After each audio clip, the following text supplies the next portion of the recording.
name is Roslynn Nyanhongo, a licensed professional counselor and covenant crisis therapist at Living Water Family Therapy in Round Rock, Texas.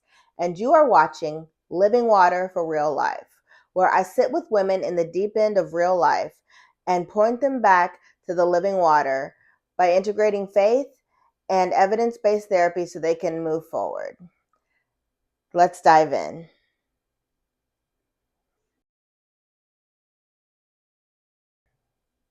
Before we jump in, please subscribe and leave a heart or a wave in the comment section so I know that you're here, and share with another woman who needs a little bit of living water in her real life. So today we are going to be talking about anxiety and what to do whenever it feels like life is very heavy and overwhelmed, and how we can even reframe our thoughts and integrate spirituality into this. I was in the car with my kiddos the other day, and there was a song that came on. It was really cute, and they were in the back singing, "Think about the things of heaven, heaven, not the things of earth." And here I was like, oh, that is so catchy. I'm just like, I love how they have turned that verse into a kid song that is just so fun for them to sing and to listen to. And I was like, you know what? As adults, we think of all of these things that bring anxiety and stress. We think about money, family, work, you name it, we think about it, and we ruminate on these things when God's word tells us to think about the things that are of heaven. And so what we're going to do today on this episode of Living Water for Real Life is we are going to talk about the importance of retraining your mind, and how cognitive behavioral therapy, when mixed with the Bible, is a really great tool for training your thoughts, how to fight anxiety and how to be better and how to ultimately feel better. So today we are going to talk about what to do whenever your mind is just feeling anxious, and how to frame your thoughts and how to ultimately point it back to God. So the verse today comes from Philippians 4:8-9, which says, "Finally, brothers and sisters, whatever is true, whatever is noble, whatever is right, whatever is pure, whatever is lovely, whatever is admirable, if anything is excellent or praiseworthy, think about such things. Whatever you have learned or received or heard from me or seen in me, put it into practice, and the God of peace will be with you." Philippians 4:8-9. So whenever we think about the God of peace, you know, we're talking about this idea of how to wrestle with the practical things that we're faced with every day in real life and still standing on the things that God has told us. Last week we talked about the stones when we had talked about the book of Joshua, how God gave the stones as a sign of his promise. And so whenever we fix our mind and our thoughts on all of these wonderful things that he's telling us, then that is a practical way to battle anxiety. And so how does anxiety show up? Anxiety may show up in your body by affecting your mood, affecting your sleep, irritability. Sometimes it even shows up in your shoulders, and maybe your shoulders are tight and your back is tight and you're just not able to relax, or you find yourself constantly worrying about things and not really being able to slow your mind down.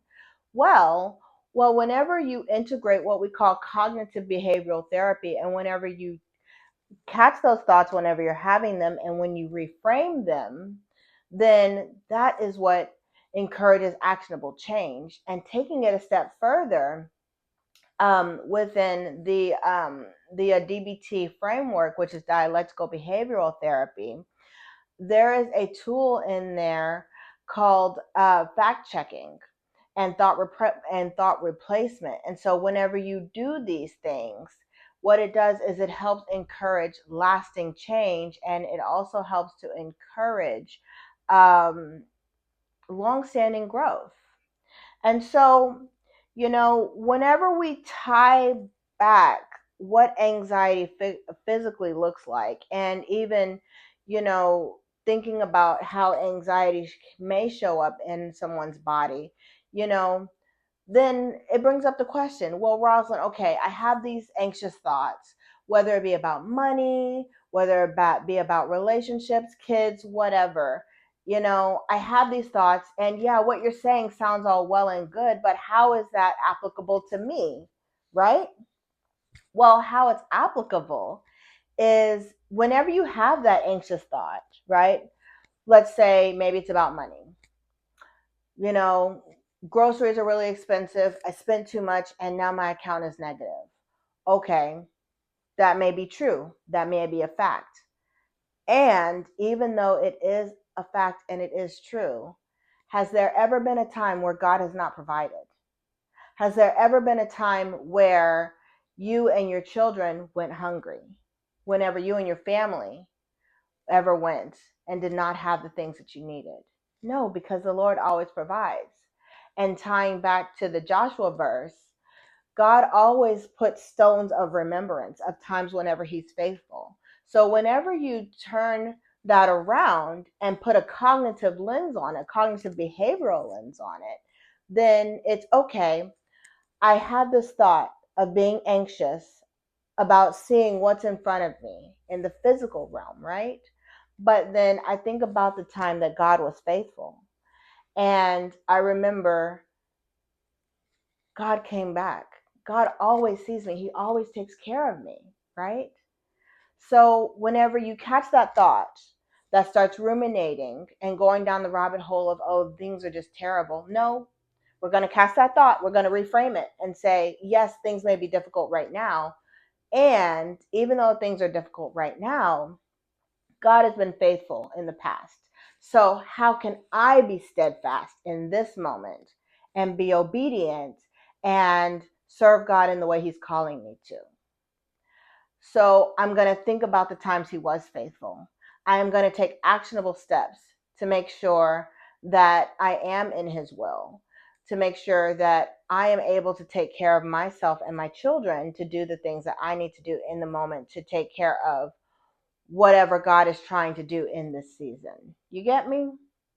So whenever we bring it back to this, there's this idea of think about what is true, right? So is it true that even whenever things got difficult, God has still shown up in the past? Yes. Excuse me, that is a DBT skill. That's called fact checking. It is a fact that he has shown up in the past. It is a fact that he is faithful. And it is a fact that he always takes care. The Bible also says that if I care for the birds and the animals and the trees, then why would I not take care of you whenever you mean so much more to me? God will never leave you without the things that he knows that you need. And then the other part is what is noble, which is if someone replayed this moment, what is an honorable version of the story? Maybe it's remembering when God was faithful and being truthful to when he was faithful and remembering that and standing on that as a solid pillar of faith in that moment. And then what is pure? That means not running to worst case scenarios or catastrophizing and thinking that this is the worst thing ever. No, we're going to stay on thoughts of, okay, the Lord provides. I know that he's shown up before, and God is never too late. He's never early, but he's always right on time and he shows up.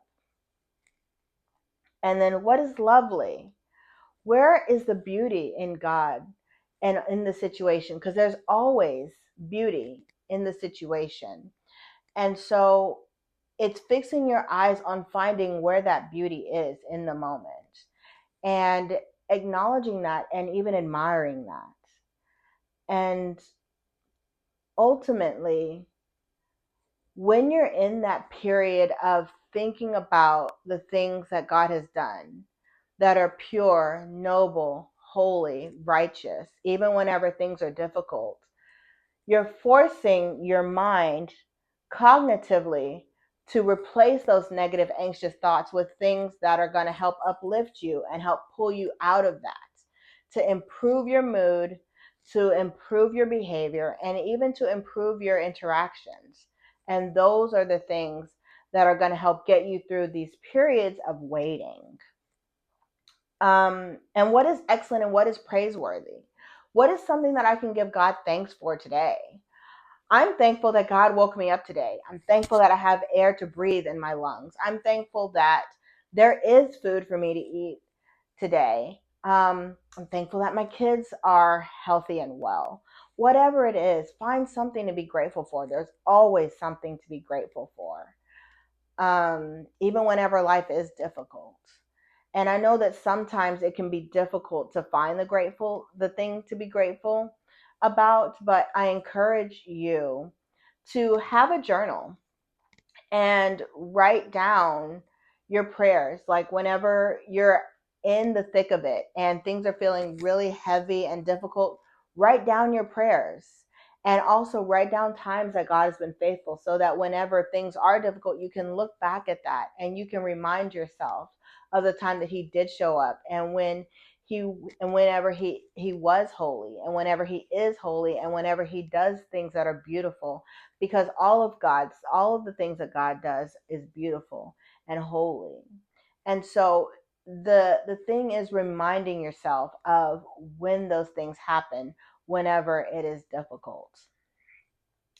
And you know, and I'm not trying to bring up this idea of toxic positivity. That's not what I'm trying to do. What I'm trying to do is trying to encourage you to capture some of those thoughts. Maybe the thoughts that maybe aren't as helpful in the moment whenever you're already feeling bogged down. And then figuring out what you can do to try to help yourself take that first step to help yourself feel better.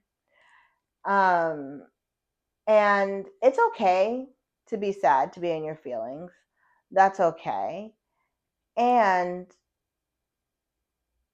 God doesn't want us to stay there.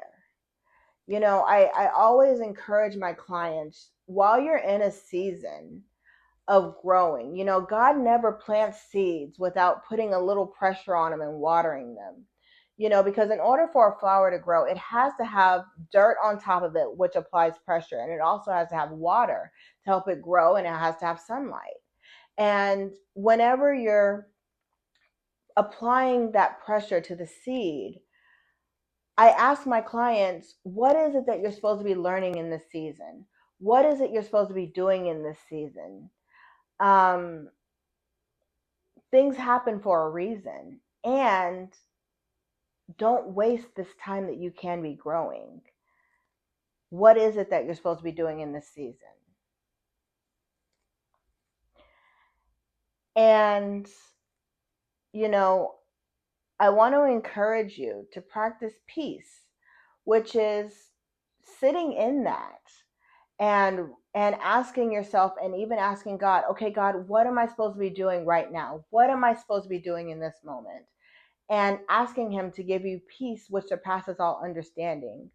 The Bible also talks about um, giving your worries and your burdens to God, to Jesus, for His yoke is light.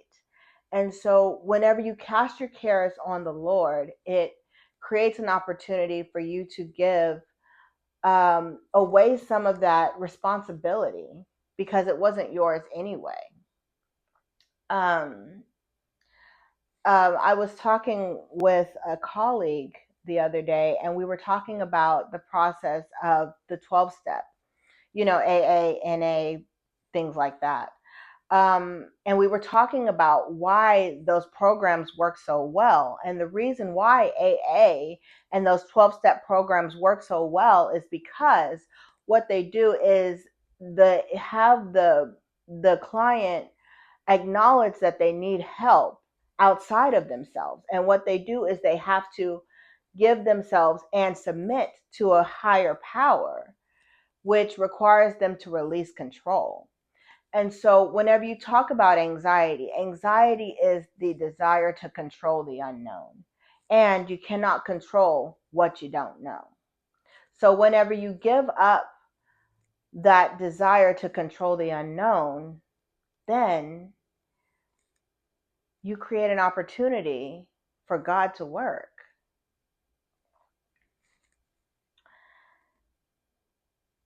And so, I'm not trying to say that anxiety is not difficult. I'm not trying to say that your thoughts don't matter. That's not what I'm saying. I'm saying that anxiety does not have to be your identity. Your anxiety does not have to be your story. I hear so many people saying, oh, my anxiety, my anxiety, my anxiety. No, we do not claim anxiety. Anxiety is not a person. You are not anxiety. Anxiety is a symptom. It is a feeling. It's something that you deal with, yes, but it's not who you are. And so I'm asking and calling you out today to tell anxiety it does not have to ruin your life. Why? Because you are a child of the Most High. And you were created for so much more than that. And so, if this episode was helpful for you and you would like to learn more about how to retrain your thoughts using DBT and CBT, and even integrating the Bible into it too, then come and chat with me. I'm accepting new clients in my Round Rock office if you're in Texas. And I am also accepting clients virtually. And I'd love to sit down and continue this conversation with you. And if this episode was helpful for you, I encourage you to share it with another woman who needs a little bit of living water in her real life. And I thank you so much for sitting with me and for joining me for today's conversation. And I look forward to seeing you next time. Thank you. Bye-bye.